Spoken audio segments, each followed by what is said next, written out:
Hey everybody, welcome to Stratosphere Lounge. I'm your host, Bill Whittle, and it's for some number of you, that number would be, for 58 of you, it's about 10 after 6 Pacific time on the 23rd of January 2020. Still no jetpacks. I'm monitoring the situation. Good to be here. Good to see everybody, and going to spend a lot more time on questions tonight. I know every time I talk about doing a short show, I end up doing a record show, but I'm not really going to be able to do that tonight. I've been working like crazy. I was up till about 3 or 4, I guess, in the morning, finishing up episode 10 of the Cold War, which opens in a couple days. They're going to do the trailer, which is going to be my interview with Mr. Robinson, and then about 5 minutes of the first episode, and then next Friday, a week from tomorrow, the thing begins in earnest. So after all of the work and time that's been in there,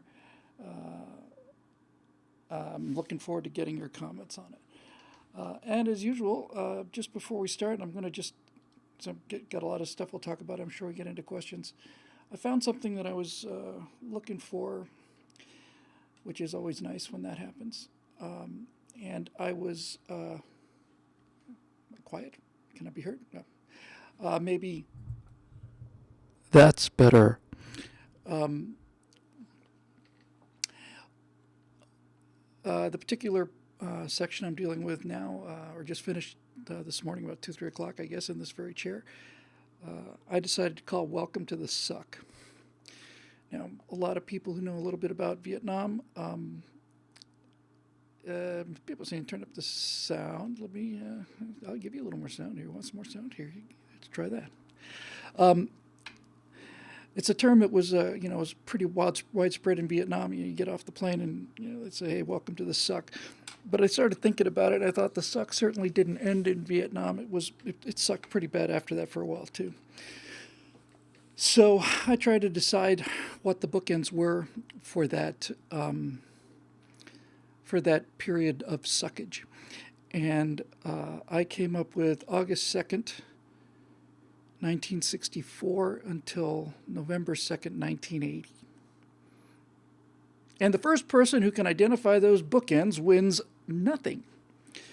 But one of the things I went looking for was one of the things that I'd known was just kind of peak suck. And that was rules of engagement for the conflict in Vietnam. So let's see. I actually found somebody. The web is amazing. If you're patient, you know what to look for. And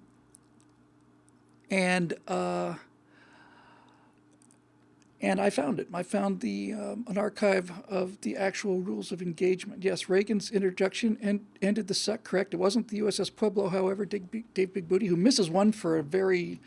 That's shocking. I'm going to have to fall down and clutch my pearls. Dave Big Booty missed one. That's almost incredible.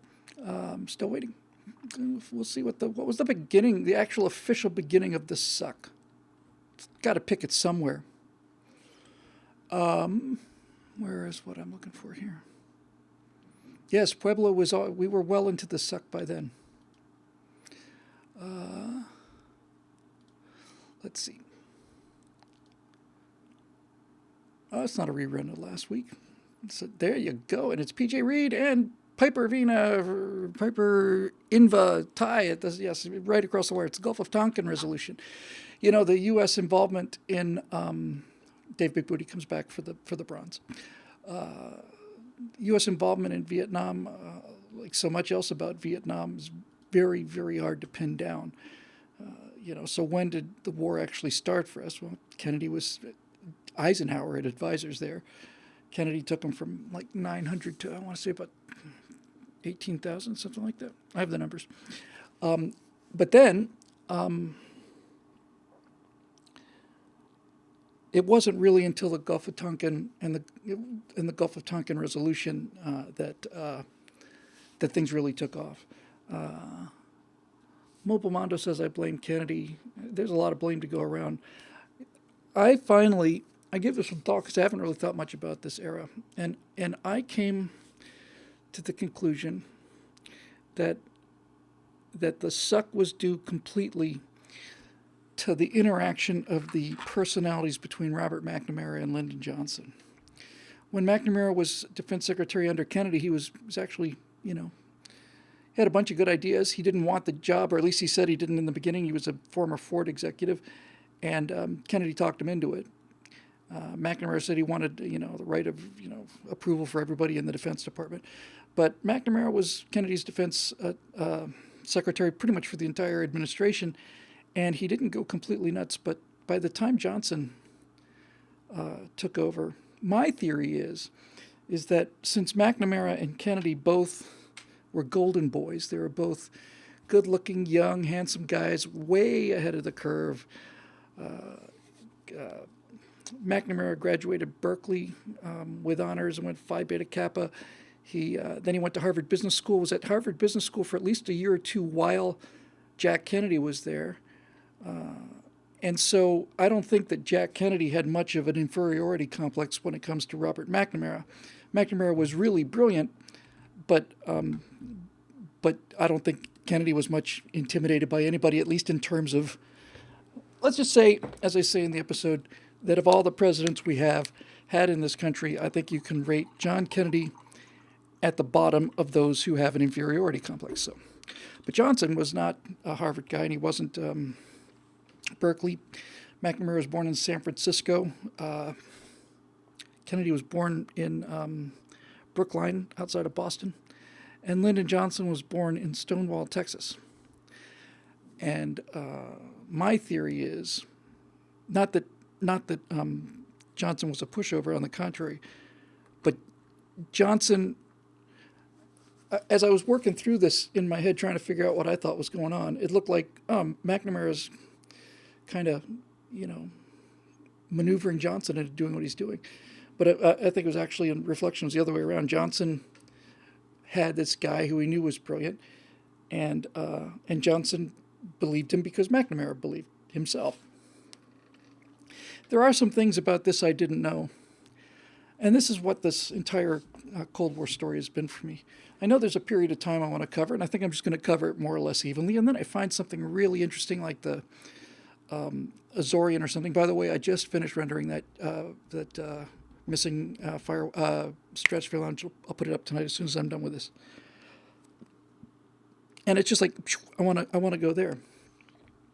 But here's what's interesting about this that I did not know.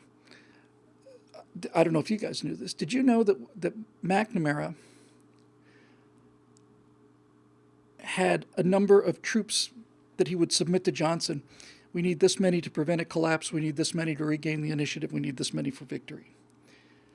Did anybody know? I didn't know this at the time. Did anybody know that McNamara had a computer model? That he was using a computer model for this? That it was kind of like the climate thing all over again, that he'd built this train set, and the model said, well, if you put in this many guys, this will be the result. He basically tried to run the war like a business manager. We'll have more efficiency if we have the Air Force and the Navy sharing the same fighter jet. Well, that's fine, but the Air Force and the Navy have completely different needs from a fighter jet. If you've got a jet that can get off the deck of a carrier, it can only carry so much ordnance, 300, 400 feet for the catapults. If you got 10,000 feet of runway, you can carry a lot more stuff. But that heavier jet can't land on a carrier, so, boom. And he didn't see it. And it's the same thing with the M16. He just absolutely mandated it. He decided that the M16 was the rifle of the future, and so he simply said, this is going to be the rifle. And he did that.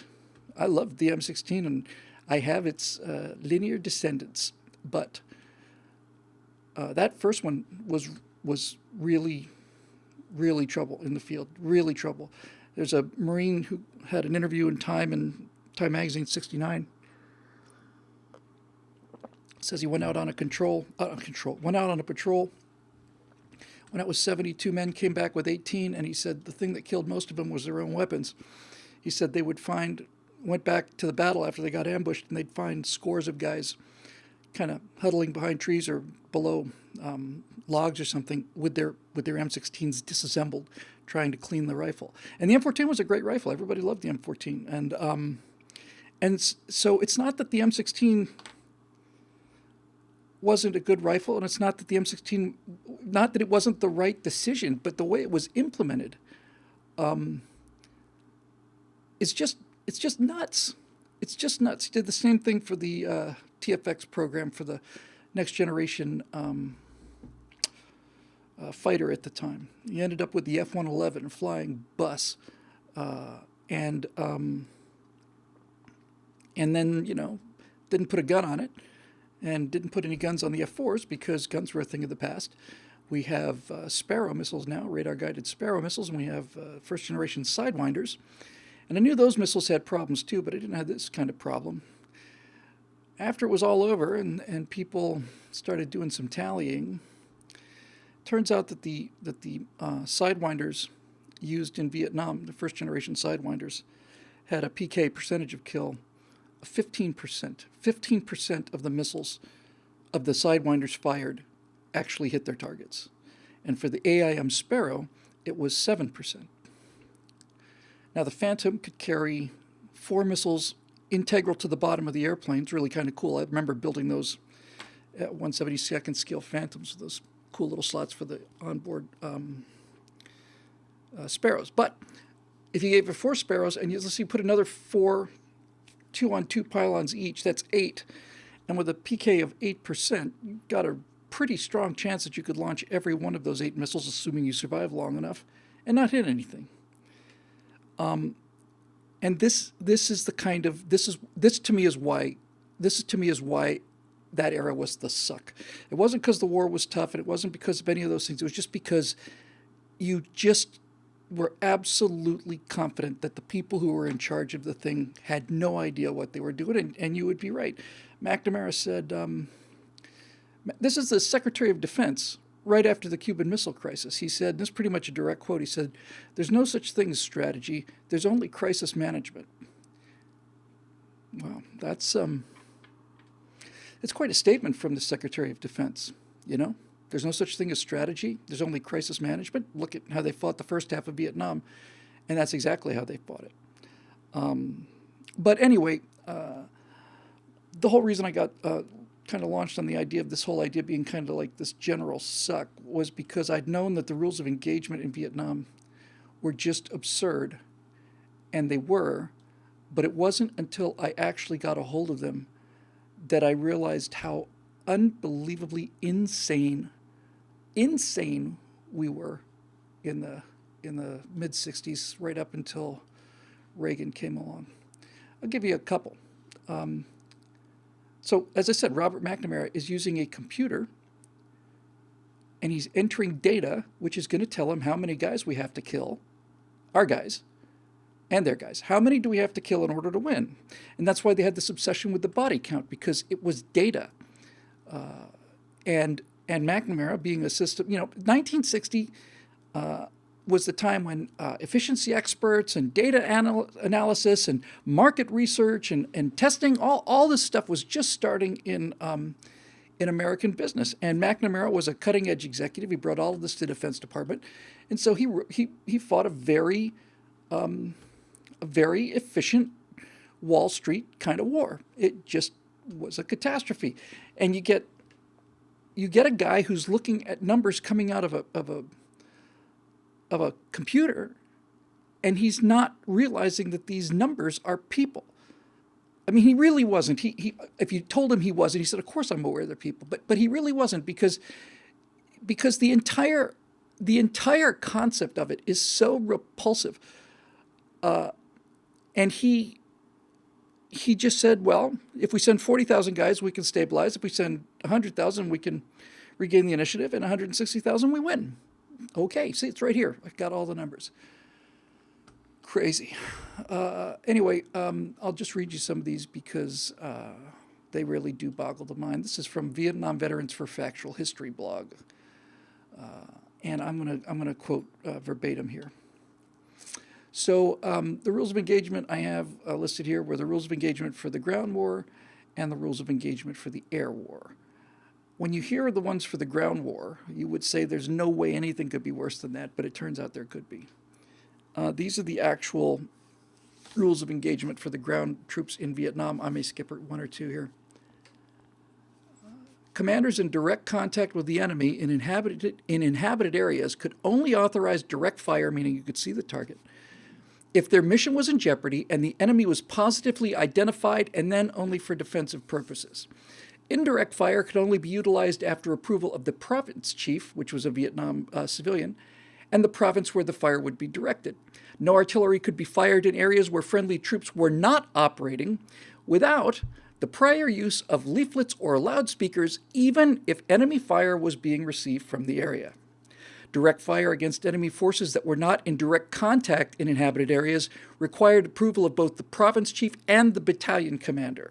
So if you want to call in some artillery because you've got walked into an ambush, your request goes on the radio, goes through all the different nets, finally gets up to the battalion commander, and he hands it off to a civilian who may or may not have been a member of the VC, and they decide, over a table, figure out where this place is and what's the danger and so on and damage. And then, once you're on a committee like that, you got to say no every now and then because otherwise there's no reason for you to be there.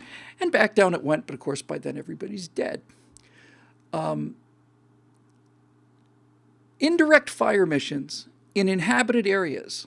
That means if there anybody there, meaning you're not on a test range, essentially. Indirect fire missions in inhabited areas required the approval of the province chief, the battalion commander, and the dropping of leaflets or the use of loudspeakers to warn civilians prior to commencement. Before we can put artillery down to defend our guys, we got to get some airplanes over there and drop some leaflets. And by the way, they have to drop the leaflets before they can drop the bombs.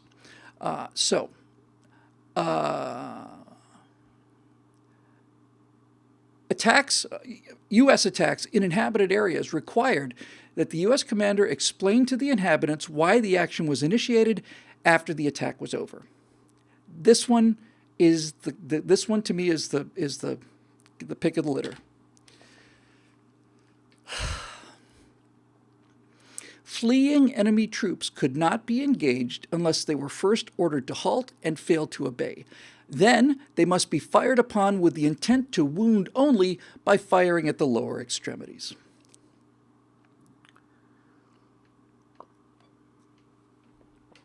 I ended up saying, countless people have said that we fought the Vietnam War with one hand tied behind our back. But what I came up with was a better way to think of it is we fought the Vietnam War with one hand tied behind our back, and when we started winning with only one hand, we tied the other hand. That's basically what we did. Those are the ground rules. Now, because when one guy bolts, and by the way, for those of you not up on this, whenever you have an engagement and one side breaks and just runs for it, almost all of the casualties that are totally taken is on the retreat. If it's a rout, there's no more dangerous time. It's been this way since they had sharp sticks. That the huge casualties come when the enemy cavalry rides down your fleeing infantry. And so if you ever get the jump on these guys and you actually have a chance to make some progress, nope, can't do it. Air war, this is even better. Here we go. So there's an approved target list, and there were entire boxes that you could not attack. But let's just walk through these, why don't we? Here's what the rules of engagement were for air crews. Hanoi, the enemy capital, and Haiphong, the enemy's primary port, had a 30-mile perimeter that were no bombing zones. You could not attack the enemy capital or the enemy primary port out to a 30-mile radius ever. Ever. And that meant you had to fly over Haiphong on the way to Hanoi, and you got to look down and see the Soviet trawlers unloading the SAMs. These guys coming in from the Yankee Station, Navy guys saw it all the time. They saw them unloading the SAMs, and they had to fly over those guys. And then they went to Hanoi, where they got shot down. Rail yards and switching stations, where you would assemble supplies or troops for a mass attack. Rail yards and switching stations were off limits. Enemy airfields were off limits. MiGs could only be shot at if they were airborne. Couldn't shoot them on the ground because you can't go near the airfield. You could only shoot at a MiG if they were airborne, clearly identified, and displayed hostile intent. Now think about that. In order for the guys who don't have guns on their jets to use their beyond visual range missiles, which have an 8% kill rate for that longer range Sparrow, in order for them to employ this essentially worthless weapon, the only advantage, and McNamara said so, was we don't need guns because they're never going to get close enough to guns. We're going to shoot them down over the horizon beyond visual range. Well, that's the theory. So you've got pilots in these airplanes who don't have guns, and their only defense is to shoot down enemy planes beyond visual range, but the rules of engagement say that they cannot open fire until they visually identify the target as an enemy airplane, and those MiGs that are coming up from airfields in North Vietnam that we cannot go bomb have to show hostile intent before we can attack them. We can see red stars on the wings. And they can be moving into attack position, but as far as the rules of engagement were concerned, you could not engage those aircraft unless they opened fire or did something to demonstrate hostile intent. Of course, by the time you were close enough to see the red stars on the wings, not only are you inside the range of your Sparrows, and the Sidewinders are not terribly efficient once they get off the rails, and they're hard to lock, these early Sidewinders. So now you've got a bunch of guys in a big fat jet with no guns rather, and these Vietnamese are coming up in MiG-19s, MiG-21s, and having their way. Oh, this is nice. I'm not making this up. SAM sites, probably lost more aircraft to SAMs than anything else. Surface-to-air missile sites could only be attacked if they attacked first. In other words, even if we're not in those 30-mile exclusion zones, and even if they're not in one of these protected areas, if we fly down and we see a SAM site on the ground, we cannot attack that SAM site until it launches one of our guys.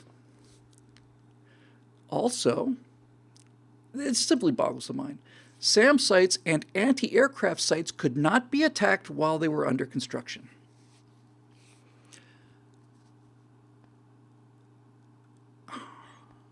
Locks, dams, and dikes could never be attacked. Hydroelectric plants could not be attacked. Military targets could not be attacked if they were in the protected zones. Trucks in Laos and North Vietnam, now think about this, on the Ho Chi Minh Trail, or anywhere, enemy trucks that were in Laos or Vietnam could not be attacked unless they were on a road and displayed hostile intent. How does a truck display hostile intent? So even though you could see them, they had to be on a road, and if they're on a road and they're going south, unless they send you a strongly worded message over the radio or something, how are you going to determine they have hostile intent? And this is the one. I don't know why. This is not the major one, but it just, to me, it's military truck parks more than 200 meters from a road could not be attacked. In other words, I could have all of my trucks lined up, and as long as I was 205 meters away from a road, those trucks are off limits. Now, some of this obviously was, like, for instance, the 30-mile exclusion around Hanoi and Haiphong. That was designed to make sure that the Soviets who were loading those missiles didn't get hurt. And this is the thing that the whole Cold War, looking back on it, just completely amazes me about. We were so far ahead of the Soviets in virtually every category, but we were so terrified that if we had killed Soviet technicians who were unloading the missiles that were killing our guys, that suddenly the Soviets would start popping H-bombs over it. It just, I guess when the stakes are that high, your appraisal of risk just becomes nuts. But this is how we fought the first half of the war, and that was the suck. And I think that the Nixon came in. It took him a little while, but he started using different tactics. Stockdale, great hero, was the ranking officer in the Hanoi Hilton and the prisoner of war camp in Hanoi proper. We talk about how they would be beaten, they'd be tortured, they'd have their teeth knocked in, they'd be starved, they'd be kept in isolation for months. All of this stuff, have to sit in their own filth, all of it. And this was going on the entire time that Stockton was there, and he was there for years and years and years. And then Nixon decided to bomb Hanoi in 72, I think it was. And the day after the bombing, Stockton said the streets of Hanoi were absolutely quiet. And he said, and the guards were so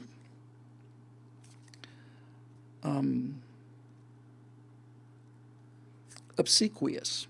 They offered us food, they were kind, they were polite, they used respectful language. All of this happened overnight because in the war that we'd been fighting for 8 or 10 years, we finally decided to, bomb the enemy capital. And overnight, these guys who'd been just beating Americans to death in some cases, all of a sudden, they're like real nice. Real nice. What do you say about that? I mean, it's just, you hear these people talking about this as if there's no evidence. It's like, well, my opinion is that if you bomb people, you're just going to make them more angry. How are you going to make them more angry? And that's ultimately it, The example I finally came up with, and this is it, we'll go back to questions. But the example, I try to find an analogy because Johnson would pick targets in the White House Situation Room down below. He would have a board. Now remember, it's middle of the day there, so it's middle of the night here. So any kind of response had to be picked. Johnson said those boys couldn't bomb an outhouse without my approval. He was right. Literally correct, not just figuratively. He was literally correct. So Johnson's got pins on maps in the basement of the White House in Washington, D.C., and for all intents and purposes, I never did find out what the exact time difference is. It's not important. But essentially, if it's midnight in Washington, it's noon in Vietnam and vice versa. So when the president finally has time to go down to his little train set down there and start moving his pins, you're usually anywhere from 6 hours, maybe at least 8 hours behind whatever happened last.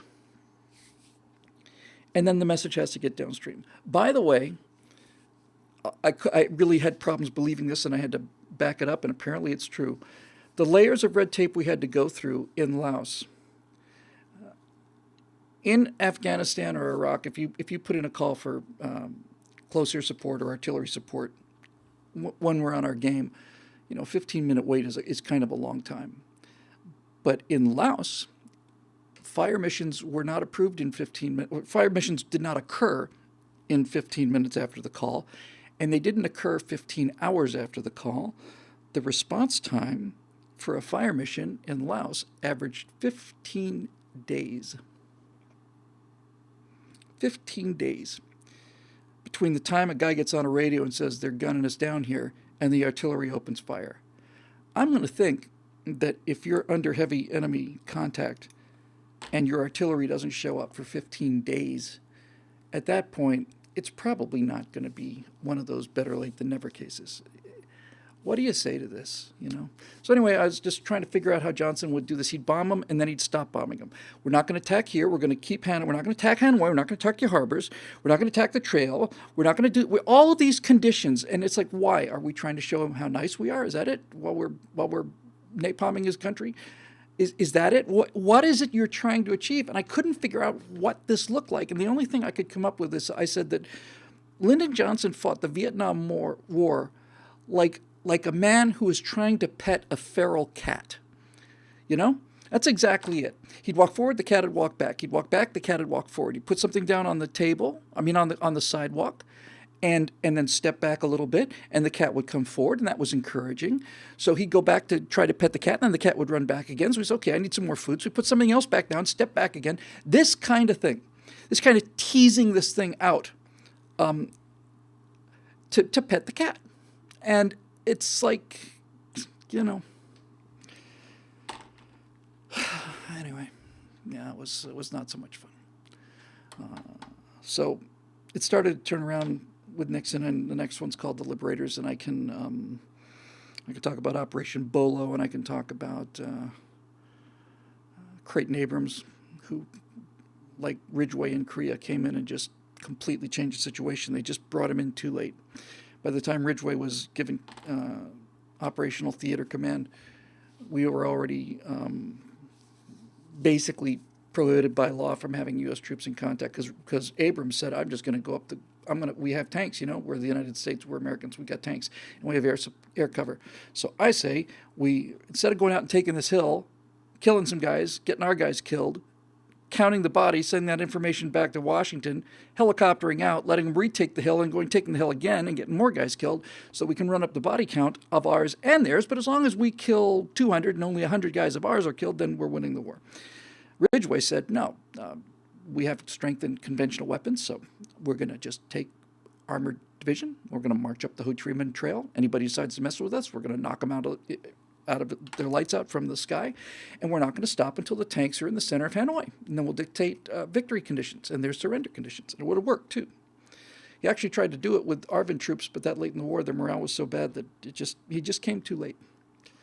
But there were liberators on the way. And Robin Olds and Bolo was an amazing thing.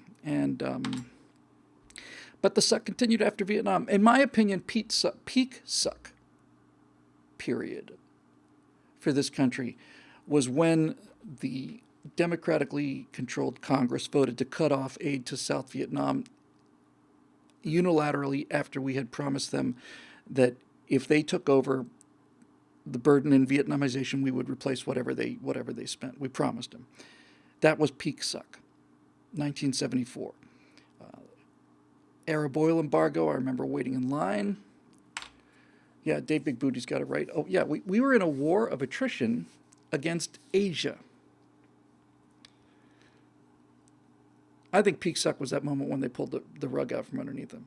So we had to wait for gas, and then Carter's elected.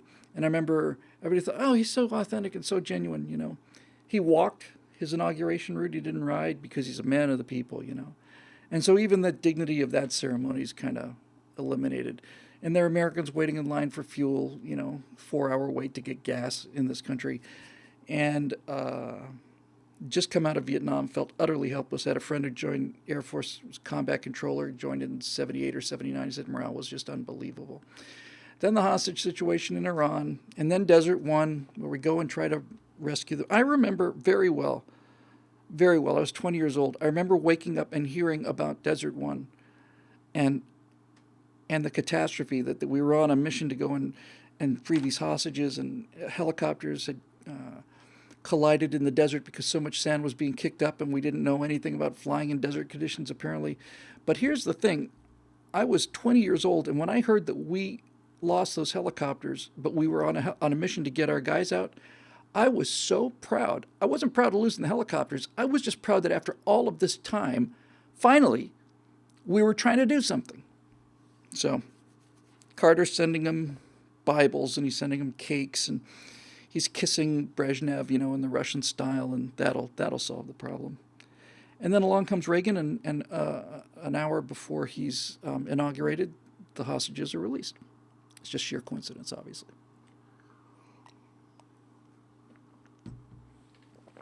Oh, boy. Well, sir, I don't like it. Anyway, that was the suck. So that's what I've been working on for the last week. It gets better now. 2 to go, and then I'm done. Let me see here.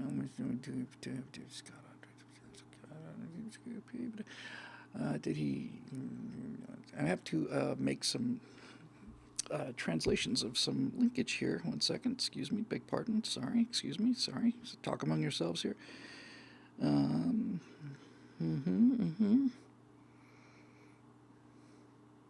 I thought it was... I know this is terrible. What do you want me to do? I can't do anything about it. It's just too bad. Yeah, I thought it was an email. Sorry. I'm trying to find... where did it go?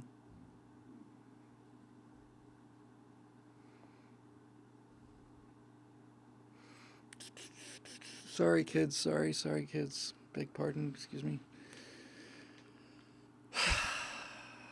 God, yeah, whatever. Okay, I can't find it. It was something I wanted to show you, but it looks like I'm not going to be able to. That's okay. Anyway, we're going to do questions from Facebook, and we're going to do questions from our member page at Bill Whittle Now, and BillWhittle.com, rather. And so let's go ahead and do those first, because we've skipped them over quite a bit lately. Let's see. Member Eugene Sonia says, oh, did I get to see his Post-Apollo Flight Controller 101, every console exchange explained? I did not. And that came in today. Sorry about that. But I have been just absolutely underwater. I'm gonna take a look at it, Eugene. It looks really like it might be pretty cool. John Frost. That's the name. Winter's coming. Winter's here. Here's what he has to say. It seems like a good question. Notions of free will, personal responsibility, sovereignty, and that of a higher moral law are fundamental to the principles of the American ideal. They are the legal justification behind our treasonous Declaration of Independence and founding. Are these concepts real or imagined? You've recently spoken of Darwin's notion of a selfish gene. Actually, it was Richard Dawkins' explanation. I don't know if Darwin ever got that deep into genes. I don't think genetic theory was really finished until he was pretty much off the scene. But anyway, but Darwinian evolution anyway. You recently spoken of Darwin's notion of a selfish gene and seem to have given it a fair share of credence. Is this not just another argument for some kind of deterministic morality and basically a denial of human free will? Why should this not be seen as a rendition, rather eloquent, albeit, of matters in motion, the core principle of Marx's dialectical materialism and the foundation of scientific socialism? So the question, it's a great question. So the question is, does natural law exist, or is it a creation of people? And if it does exist, then, as in built into the universe, then how why are you even talking about the selfish gene? This is a difficult one to answer. I'm going to try and do my best here. Here's how I see things, John. We're made out of matter, and we're made out of this stuff, and I think it's pretty clear that I'm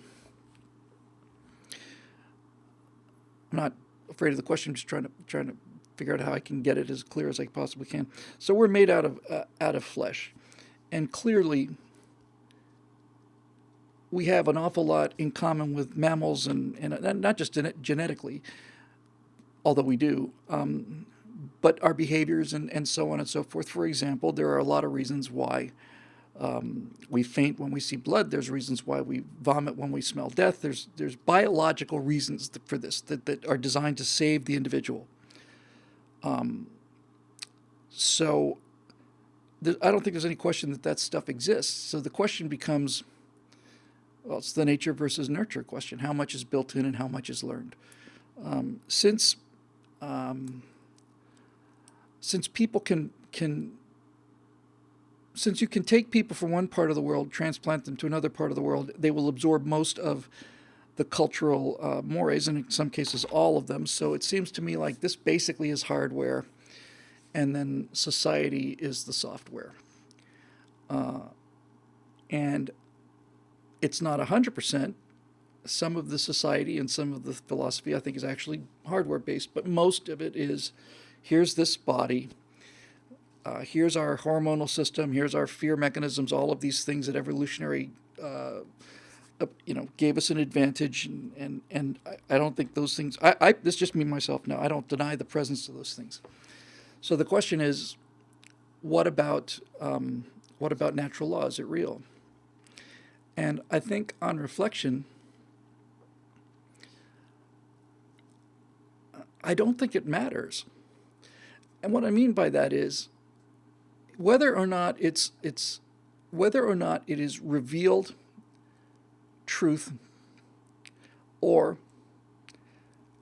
whether or not it's a theory put together by highly adaptable primates in the world, and that's what we're talking about, and that's what we do here, is we talk about things in this world, then on some level, it doesn't really matter. If you think that natural law is is a God-given force in the universe, you may be right, and I hope you're right, and I often suspect you're right. But you're not going to get the answer here on Earth, either way. And since what we do on Earth is what we're talking about here, on some level, where it comes from is not really important in terms of the actual behavior. It is very important when it comes to things like changing people's motivation, or whether or not they believe that this is worth fighting for, or whether or not they think this is true or not. It's all significant. But my point is that whatever the reason, if you believe in this idea, what the idea basically says is that there are moral constants that exist across virtually every human culture, and that there are absolute rights and wrongs, and we can all identify what those are. All across the world, all across the culture, people know for the real stuff, murder, rape, arson, burglary, armed robbery, assault. Pretty much around the world, that's pretty much determined by pretty much every human on the planet who has ever been here. There are some exceptions, but they're noticeable by how small they are. Everybody can agree that these things are bad. And so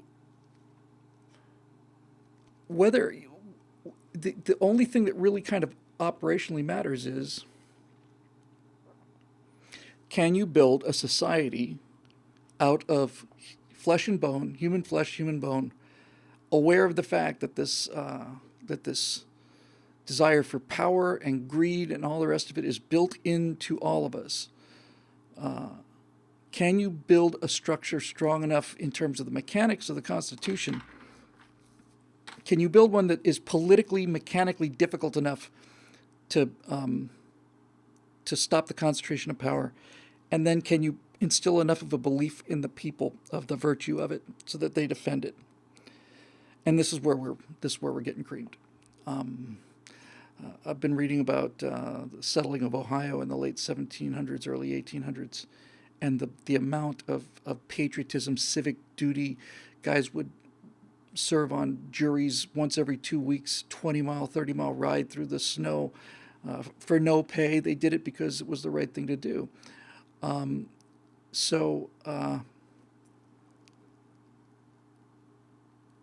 It's wherever the idea comes from. I don't know the answer to that. And if you feel like you do, I'm very, very envious of you. But for me, it doesn't really matter too much, because if you have the belief that there are laws and moral codes above the ones that man makes for himself, then you've cracked the code, and then defending it then becomes the primary problem, because once people have too much of this, or for have it for too long, they begin to think that this is the way of the world, and we can eliminate all of these protections. We don't need a Second Amendment because the government won't ever do anything bad. It's never done anything bad before. It has, if you read history, if you find out about other people's governments, you can see it's done some very, very, very bad things. But if you don't know about those things, it's not obvious that this government would come after people with guns or put them in camps and stuff. But as time goes on, we start to see more and more people openly saying, we need to put Republicans into gulags and all the rest of it. So we're in dangerous times. And the reason we're in dangerous times is because pride is being attacked. Not the bad pride, because all of us have to have that pride beaten out of us if we're going to be useful. But the pride in the things that we should be proud about, in the achievements, the moral achievements, the philosophical achievements of what the United States is based on. We're not only no longer taught to be proud of them, we're actively, consistently, constantly being taught to be ashamed of them. And that is the end of the ball game right there. Because there's no reason for you to buy any of this stuff. It's not, whether or not you believe in natural law at the present time anyway, is not going to determine whether or not you get a hamburger at McDonald's. It will someday, but not right now. So What reason is there to believe in it and defend it if you've never been taught about what it is? And it's not a question of indoctrinating people into believing it. It's just a question of explaining it in context so that any person can look at this and say, well, yes, of course there's flaws, but compared to what else is going on in the world and compared to the fact that we cannot build perfect societies because we can't make people perfect, then by God, this is something absolutely astonishing. We need to defend it and improve it if we can, knowing we'll never make it perfect. So this is, the whole thing comes down to, the more I think about this, the clearer it becomes. You can talk about capitalism, you can talk about property, you can talk about individual rights, self-defense, all of these things, freedom of speech, all of it. What it comes down to in the end is this society, for the first time in history, recognized that individuals are precious and irreplaceable, that their lives are one shot, and that what happens to them in their life is everything of importance to that person. They're not cogs in a machine. They're not. In Agincourt, after the Battle of Agincourt was over, they took a poll of how many Englishmen had died, and it turned out, well, the Earl of Warwick and the Earl of Sussex and a couple of other gentlemen of note, plus 250 men at arms. And this is the attitude that's been in all civilizations since the dawn of time. 4 guys died, 4 real people died, nobility, and then a couple hundred, extras. That's the word. And a couple hundred extras. And we're the first society to realize that the extras matter as much as the lead actors do. That the death of a bowman who might have 5 kids at home and works on a sod farm, his life is as important to him, and his death causes as much anguish as it does if he's the Duke of York, or whatever the case may be. This is why this is the difference. And this is why we have the value system we do. This is why we design our aircraft, for example, as one of many thousands of examples. We put a lot of money into our aircraft and a lot of money into the military to protect the people operating the machinery. And that's not a coincidence. It's not like, oh, and by the way, it's the fundamental difference. The difference between us and the Soviets during the Cold War was the Soviets were willing to put people in nuclear submarines that had not been tested because people didn't matter. The submarine mattered. Here, the people matter, and we'll sacrifice any machine to save our people. And that's just unheard of, It's just absolutely, it's unheard of. It's so easy to take it for granted, but it's so unusual. The idea that we would send warriors out back to a battlefield to retrieve somebody who wasn't the king or the son of the king, or that we would just send an entire group of guys who are ready to get killed, we'd send them back in there to just get a man at arms, a pikeman, or a guy with a bow, one of these unnamed people. We would be willing to do that. Yeah, we would. He's as important as everybody else. And this is where we get into this horrible trouble. This elitism, the masses, and this contempt for regular people. And I've been studying this a long time. And I have found, needless to say, there's a couple of exceptions, but I have found that the regular people are in every way superior to the people who think that they're superior. I think that when you combine intellectual elitists, show business elitists, political elitists, news media elitists, I've met a lot of them. I grew up with them. Some of them are charming, most of them, certainly in show business. They're charming, they're exciting, they're glittering, they're fun to be at parties with. They're easy on the eyes, and that's it. And all the things that matter,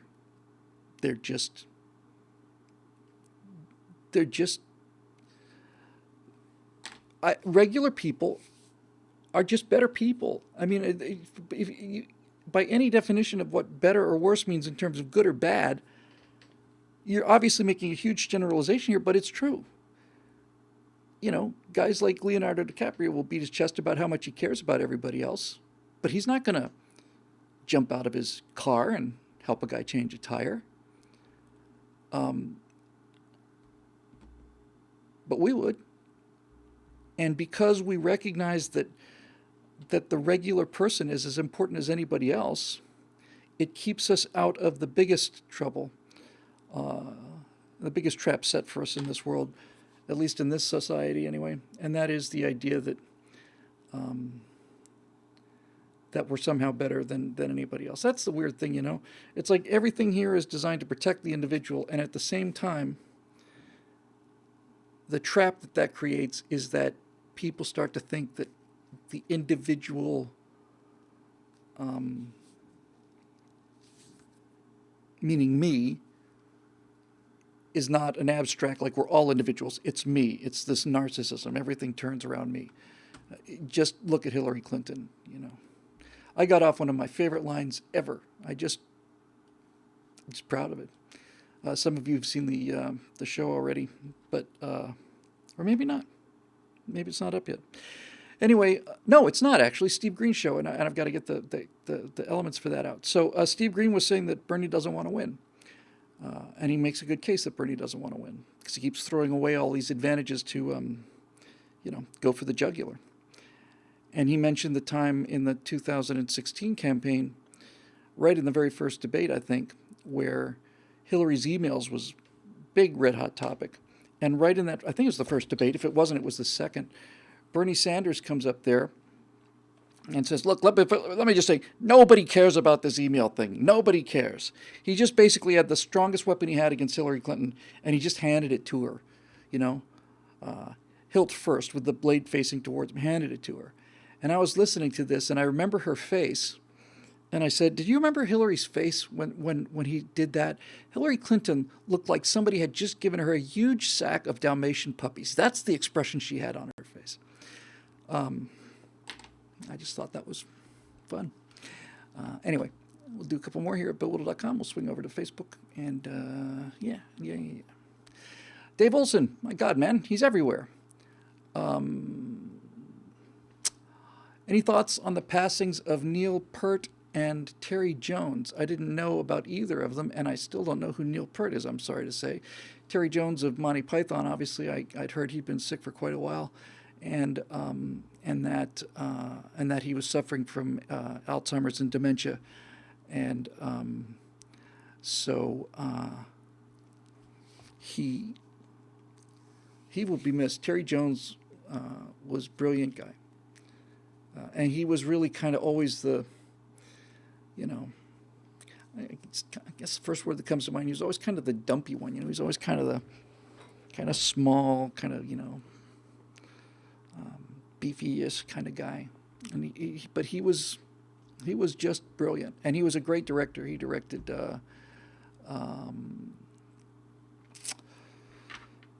certainly directed Life of Brian, or co-directed it, and I think he directed Holy Grail as well. And I did not know he's gone, but I'm sorry to hear it.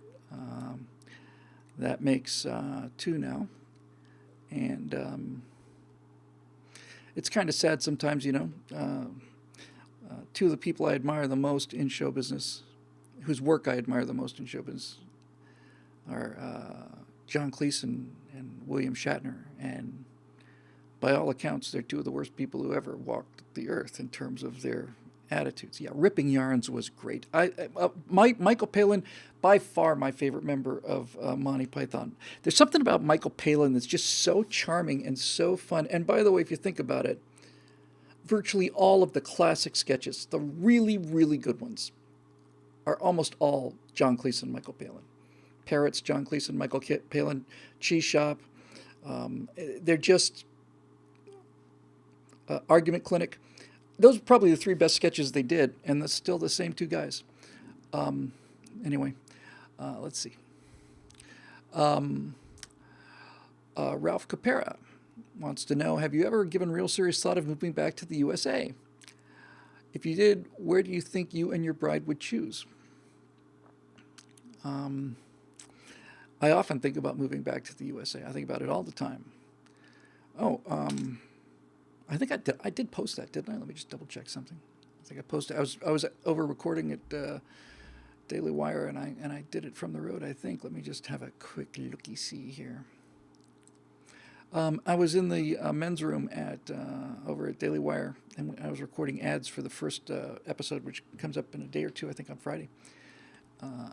And as I was coming out of the bathroom, on the wall, do I have it? Yeah, there it is. On the wall is a copy of the 2020 California and federal employment notices that are required by law to be in every place of employment. Every single one. I've got some in the back room back there in the break room for my staff of one besides me. And I can probably just so you can see it. Oh, come on, Facebook. I'm almost there. Try it again. Yeah, there you go. Come on, do it. Okay. Here's what was on the men's room door in Daily Wire.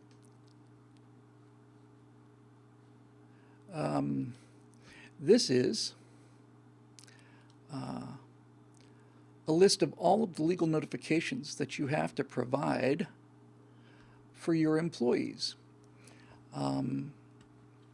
You'll find out that you get paid sick leave. California law prohibits workplace discrimination and harassment. Here's the federal minimum wage. Whistleblowers are protected. Let's just scroll down. Hey, look at that. Equal opportunity is the law. Good.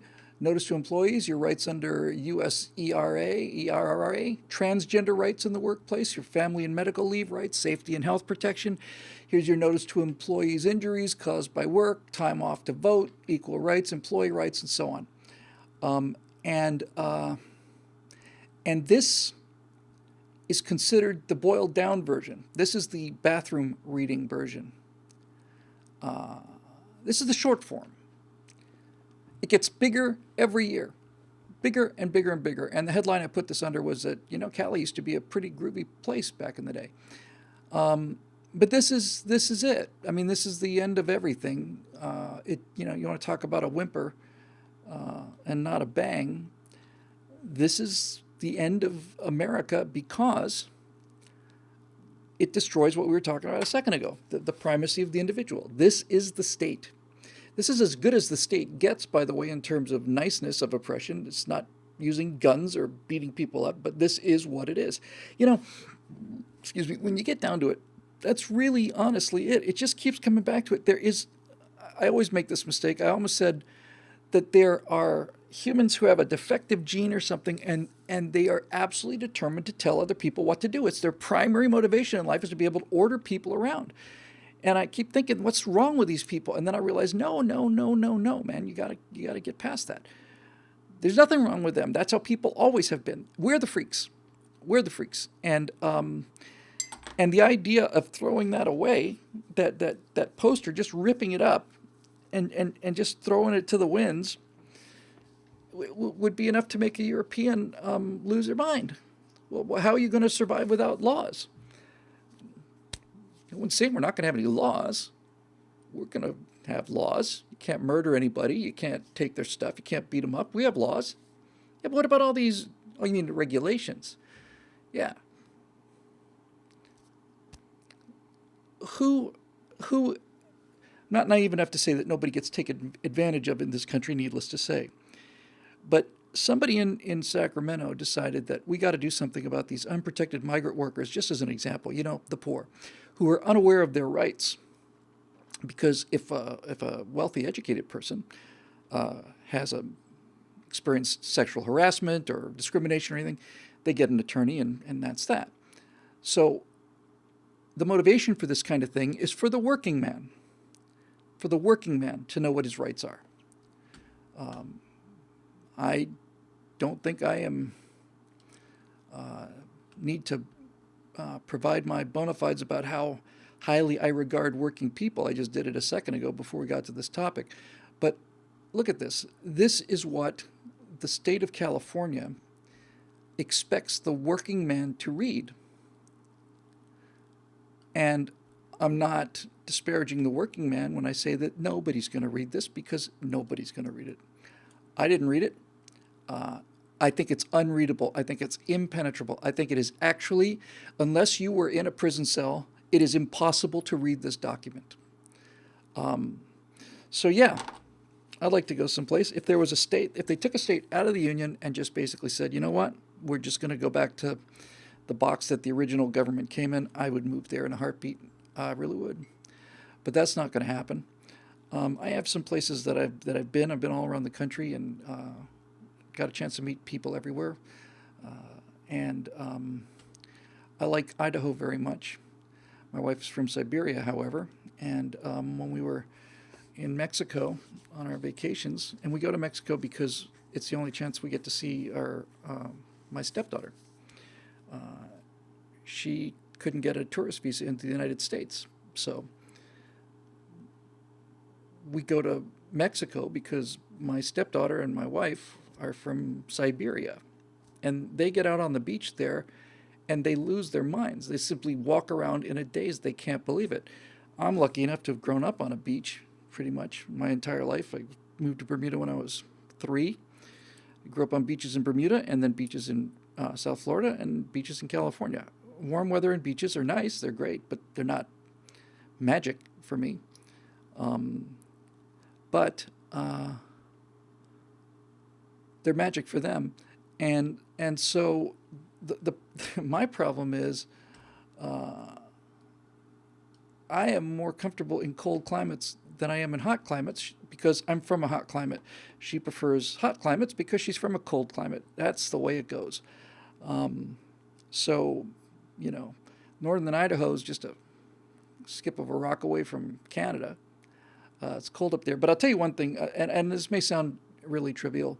Look, if the balloons really go up and things so south, I'm showing up at Texas and say, I've got my own weapon, I've got my own ammunition, and I'm willing to use a shovel, whatever you need me to do.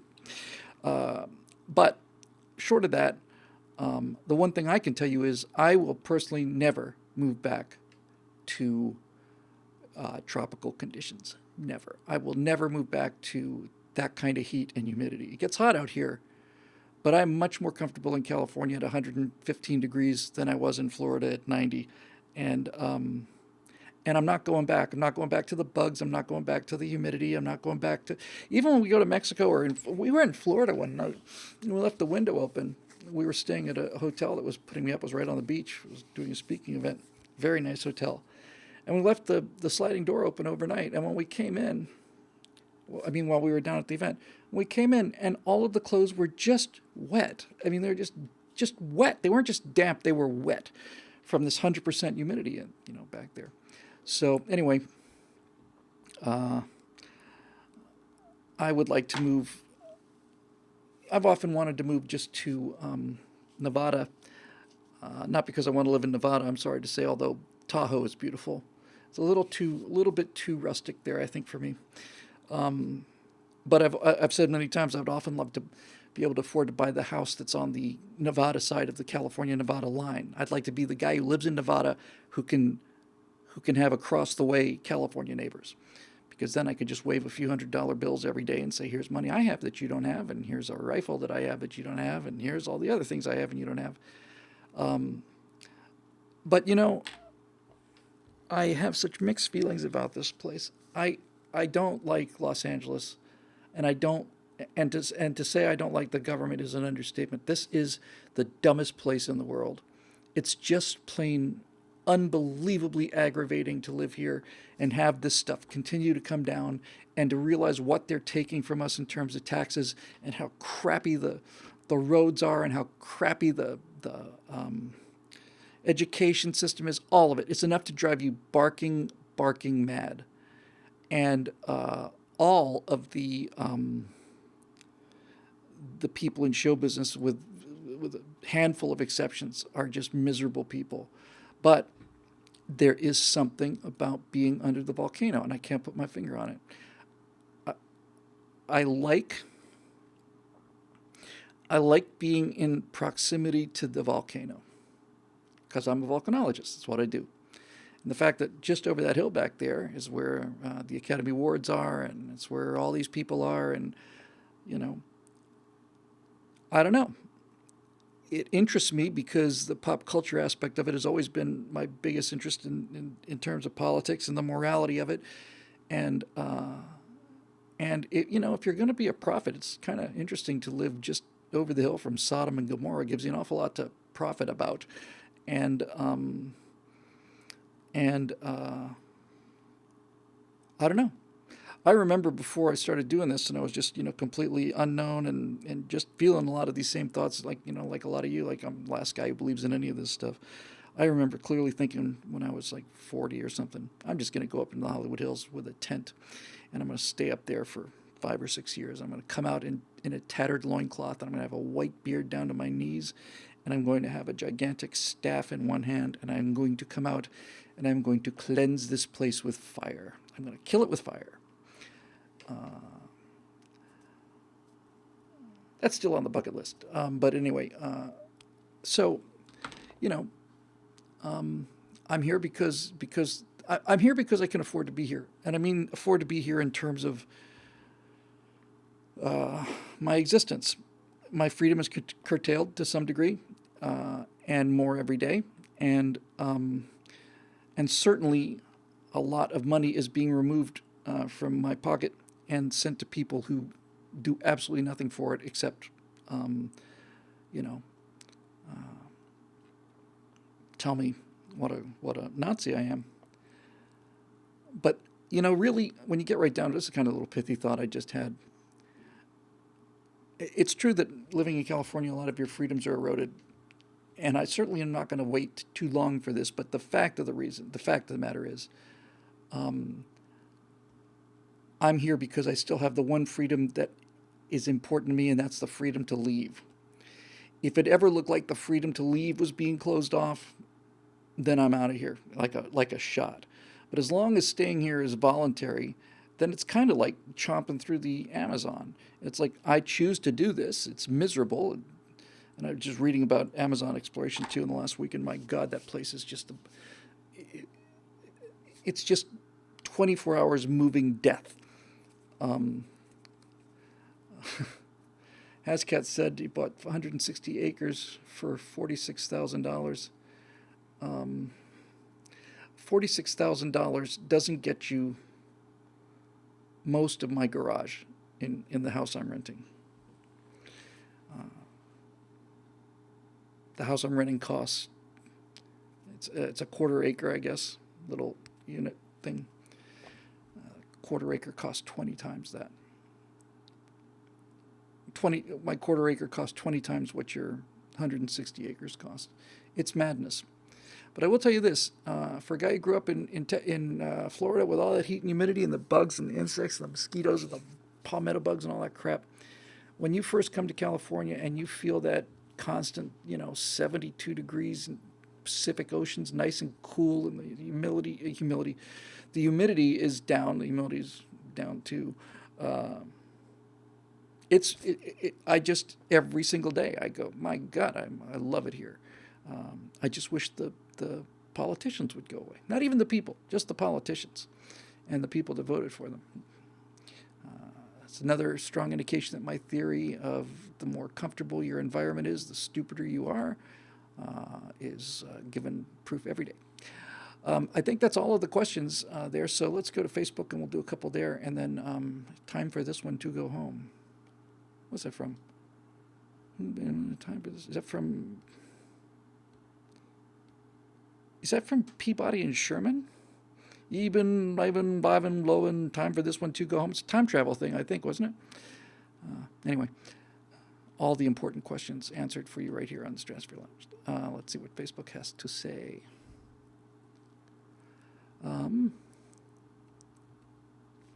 Yeah, California's one big homeowners association. That's exactly right. It's filled with people who have nothing to do but to tell other people what to do, and it's a miserable, miserable experience. Let's see what we got here. Okay. Okay, from the Facebook page. I'm just going to take them in order that they are. I'm not going to try and sort or anything. Susan Speakman. Hi, Bill. Hi, Susan Speakman. Regarding this whole impeachment circus, I'm glad we got a question about this. It'd be kind of nuts to not talk about it. TSL 241, I did finally cut the stuff out of. I rendered it just before I started the show. It's going up tonight along with this one.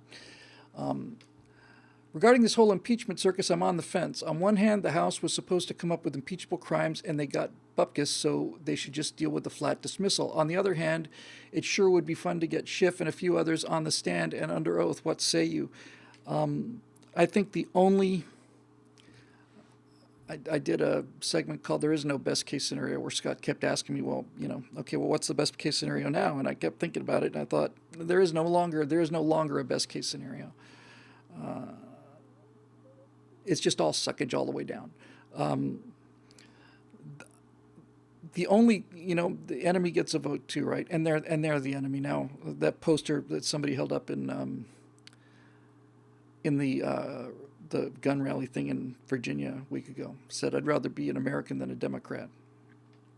I'm sad to say that that's the case. So in any kind of battle, the enemy gets a vote, and we don't get to control what they do. We only get to control what we do. I think this is the most appalling thing I have ever seen. It has really fundamentally affected my mood, to be honest with you. I just watch it, and I feel like a guy who's just watching a boat that he built or something sink, or I'm watching a garden that I spent a lot of time on just slowly go to weeds or whatever. I'm watching my house burn down. That's what it feels like. And it's not just the damage, it's the loss. And even if it could be completely rebuilt, it's still lost, the loss of it. And to see these tiny, tiny, tiny, tiny people, just these little, tiny, power-grubbing, narcissistic, venal vampires, just watching them do this is enough to make you just ill. It makes me ill watching this. And I know most of you are onto this, and I'm not trying to put myself in any particularly special privileged position, but since I'm in a special privileged position, I was a theater major. I've grown up with stagecraft. I've grown up with acting. I write movies. I write scenes. I construct visual reality. And when you do that for a living, you just get to see a little bit layer deeper than perhaps the average person does. I know everybody knows that when they march those articles of impeachment over to the Senate with the House, and that they pick their special band of very serious-looking, deeply, deeply troubled people who are just terribly, terribly shocked at the tragedy of it. But I looked at the picture of them, and this is a strange connection. A lot of times in a movie, like a bad movie, your brain doesn't really, you don't notice it, but your brain does. A lot of times, one of the things, my God, what's going on? These lights are getting older, I guess. One of the things that really kind of stands out and hits you kind of subconsciously is that the extras are bad. I mean, you can see bad acting, bad leading actors, but one of the easy things to tell about something is when the extras are bad. And a great example of this is when they're supposed to be like either really angry or really happy or excited. You got a mob scene, it's Game of Thrones or something, and you got the peasant going, "Arr!" When extras are bad, it's because you can see them acting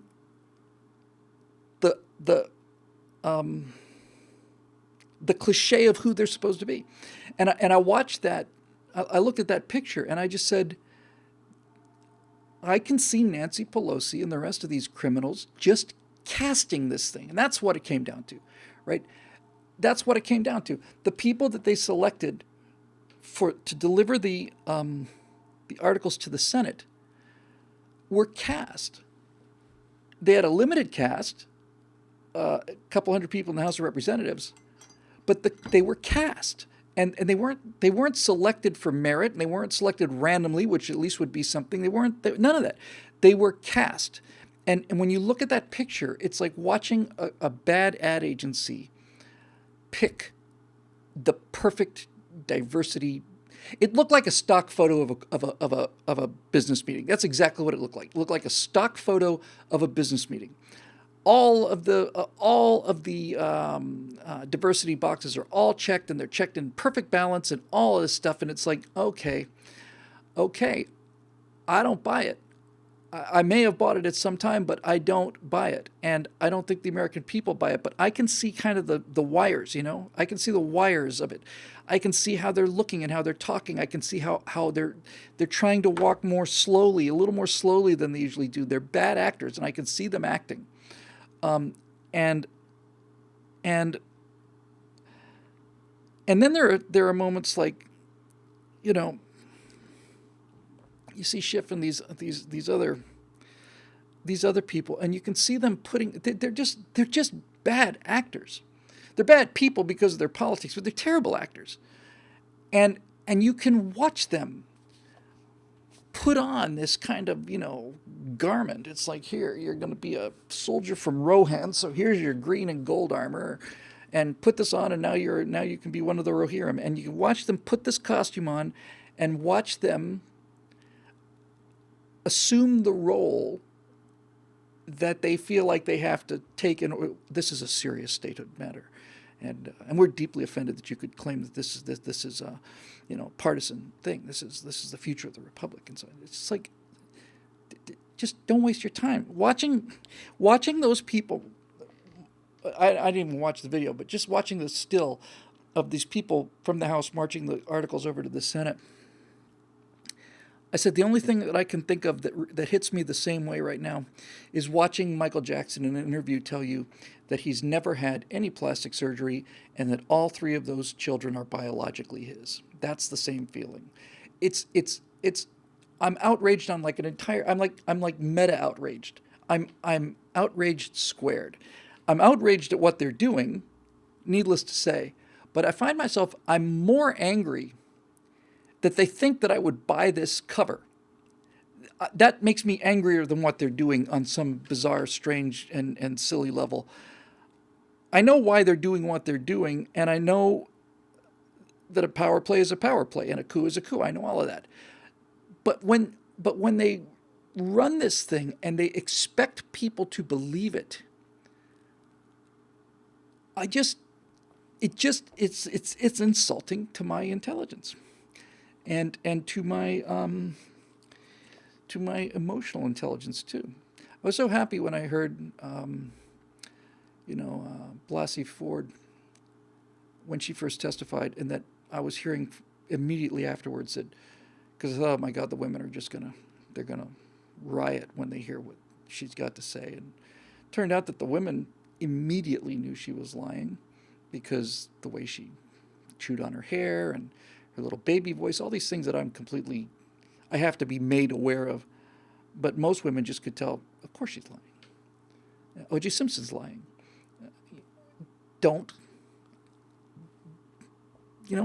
Michael Jackson's lying. You're lying to my face.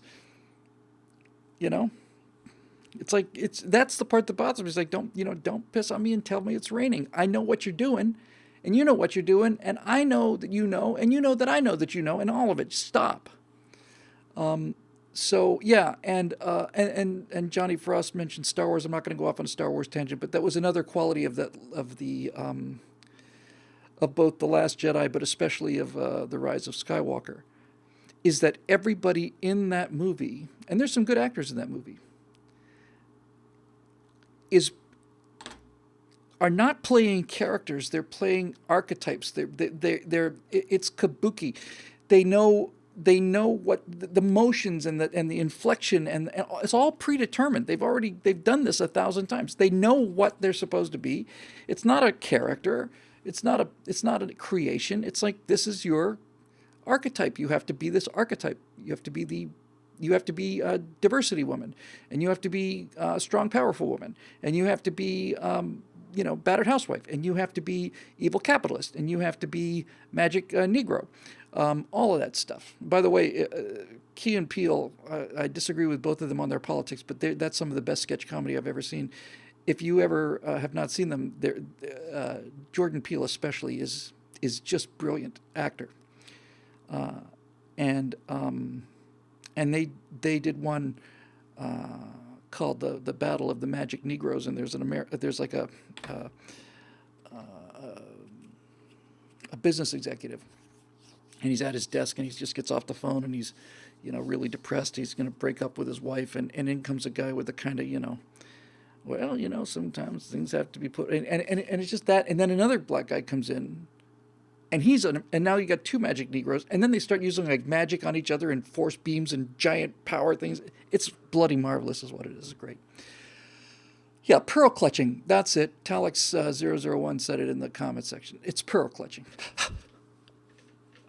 I'm just mortified that I could even be in this kind of company. And tell me, you know what? I'm going to do it. Hang on one second. Won't take long. I'm going to do it.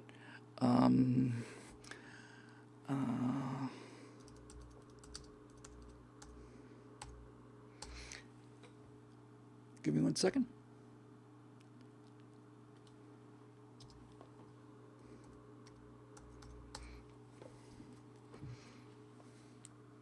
Come on.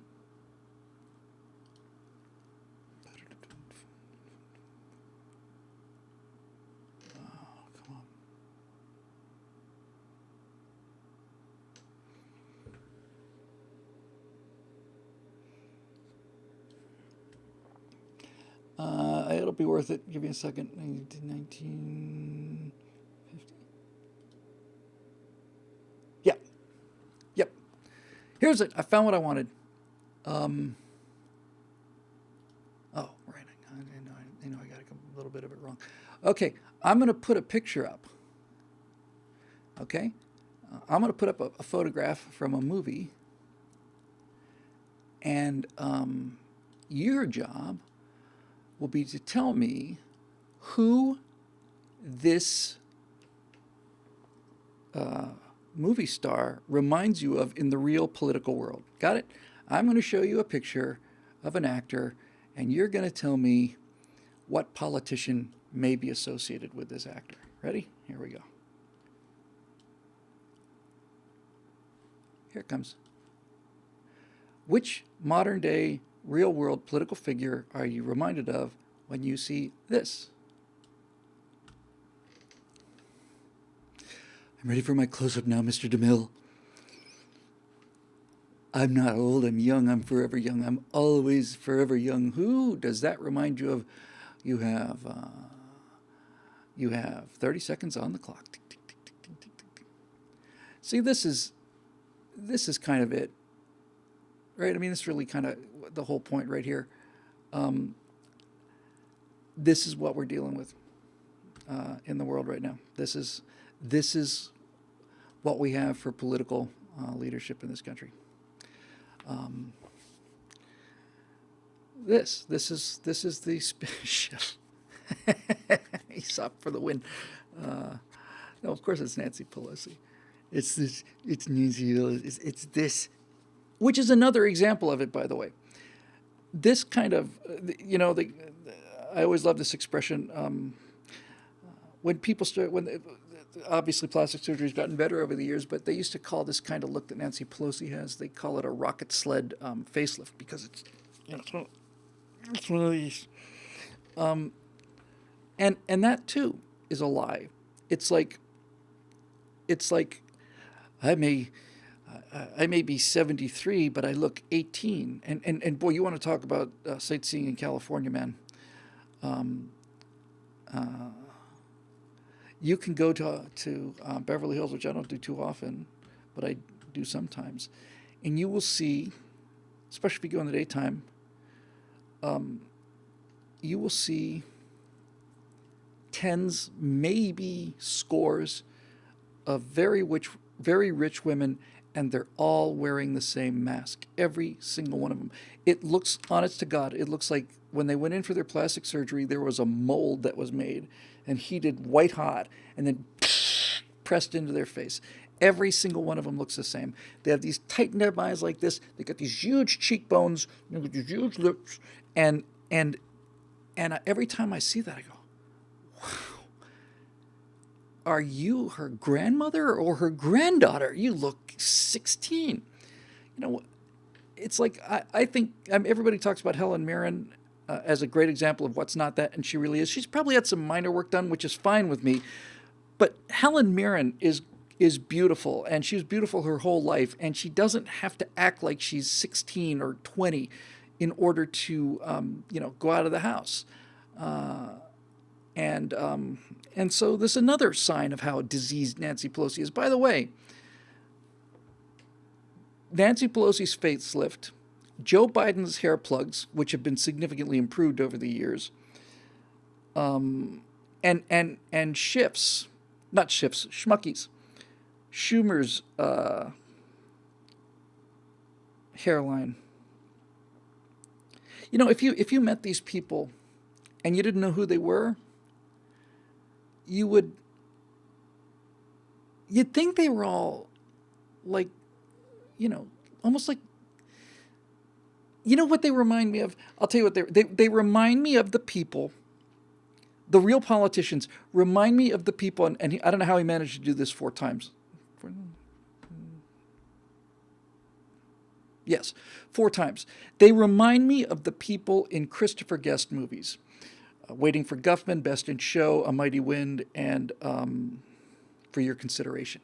Because Christopher Guest in those 4 movies hired the same cast all the time, managed to perfectly catch the vanity of it.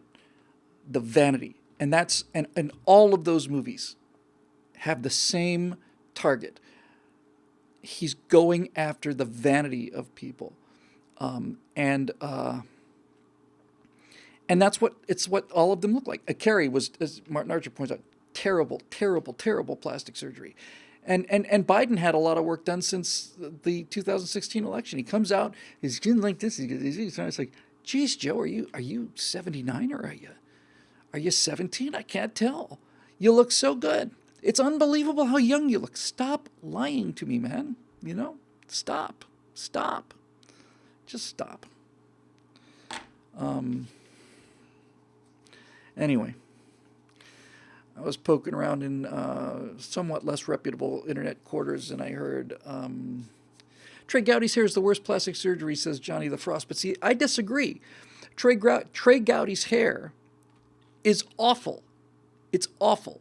But Trey Gowdy's hair is a haircut. Same for Donald Trump. It's a haircut. It's not. Donald Trump could afford the kind of fake hair that John Travolta has, for example. But it's a haircut. That's different.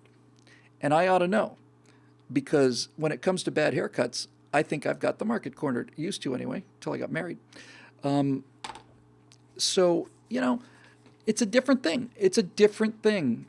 Donald Trump has not done anything. Well, you could argue the suntan. But the suntan's a little different, the orange tan.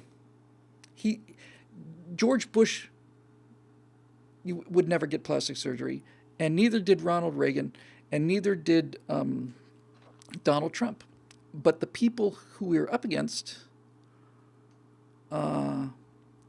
do, and that tells me something, What does it say about you, Joe and Schmucky and Nancy?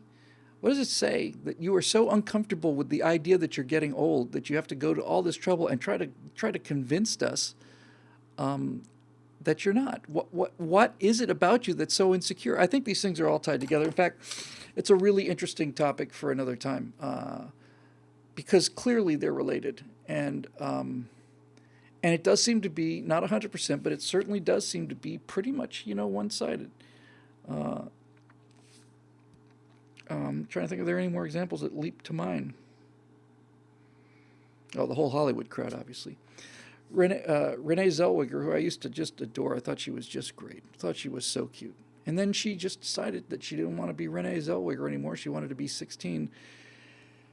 And she had plastic surgery done, and now she's not recognizable. And I'll come back to Star Wars one last time because there's no Stratosphere Lounge the last 2 years without Star Wars being mentioned. But when you watched the Force Awakens, you had Bill Clinton, right? Exactly. Hillary Clinton. Bill Clinton's had a lot of work done. But you go back to The Force Awakens, and you have the return of Han Solo, Luke Skywalker, and Princess Leia. Mark Hamill looks like Luke Skywalker 50 years later. Mark Hamill looks like he's had a rough life. Meg Ryan was the one that broke my heart, Aesop said. Yeah, the Meg Ryan thing, I simply couldn't believe it. I thought she was so adorable, and she had such a great smile, and now she's got it. Now, they're all trying to be Angelina Jolie. It's just plain nuts. Anyway, so you watch The Force Awakens, and what do you see? You see Luke Skywalker, who looks like he's 50 years older than he was when we met him. And you see Han Solo, he looks like he's 50 years older than he was when you met him. And then you see this person whose build is Carrie Fisher, but I cannot connect her to the person in the movies. She had relatively late in life, she had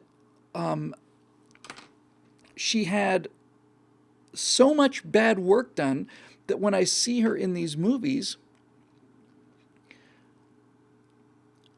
these recent movies, I cannot connect her. I can connect Han Solo, I can Harrison Ford, I can connect Mark Hamill, but I cannot connect Carrie Fisher to the person she plays. She doesn't look anything like that person at all. Nothing like them. And when you tell me this is Princess Leia, it's like you cast somebody who maybe looks a little bit like Princess Leia. I don't do it. I can't do it. I have the same problem. I remember I had the same problem with Scotty when the Star Trek movie started to come out. I remember thinking, it wasn't so bad in Star Trek: The Motion Picture. By the time you got to Wrath of Khan, it's like, okay, that's Captain Kirk older, and that's Sulu older, and that's Chekhov older, and that's Uhura older, and who's this fat guy with the mustache again? I couldn't connect him I couldn't connect James Doohan to Mr. Scott. I could do it with all the rest of them, but I couldn't do it. I think there comes a time when this iconic image you have of people like iconic mythical figures like Scotty and Captain Kirk and Luke Skywalker and all the rest. They become iconic, and then they live long, and you get to watch them get older. And for some actors, mostly because of bad plastic surgery, some actors, you cannot connect them to who they were. Mobile Moto says Betty White is 98. And she looks great. And she looks like Betty White. And I can see Betty White at 100 years old, and I have no problem whatsoever connecting her to Sue Ann Nivens. None. And the same goes for Dick Van Dyke, for example. I mean, Dick Van Dyke's probably had some work, but Dick Van Dyke looks like Dick Van Dyke.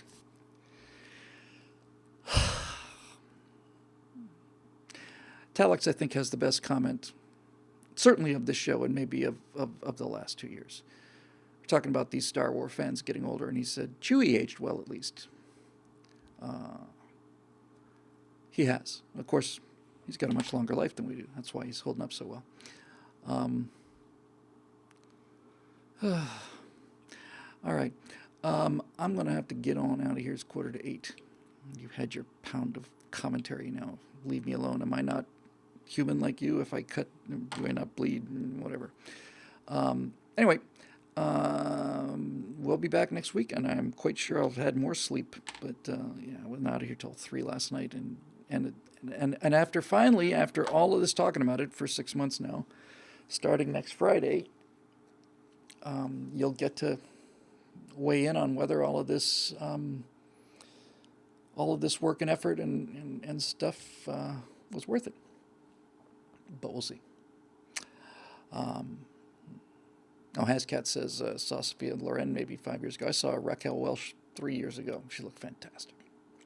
But Suzanne Summers is unrecognizable. Anyway. All right, so that's it. Now that I've had my TMZ episode, I'm ready to put the toolbox away and get back to work and do some more shows tomorrow. So anyway, thanks for joining us. It's always good to be here and to see you people. And And I think we really definitely need to do a theme show again. Those are an awful lot more fun somehow. But again, that'll do it. And then, again, this show is made possible by the members at BillWhittle.com who have parted with money, and we deeply appreciate it. The electricity is on and the internet is on because of them. By the way, people have been commenting about the internet, my internet being bad tonight, and it is. My direct cable into the computer lost its whatever that damn thing's called. I forgot who it was. And so I'm on Wi-Fi now, but I've got to get that fixed. So it's just have to call the cable company up and get those numbers again. Okay, so that's it. Thanks again for joining us. It's been great fun seeing you here, and we will see you right here next week on the Stratosphere Lounge. Take care.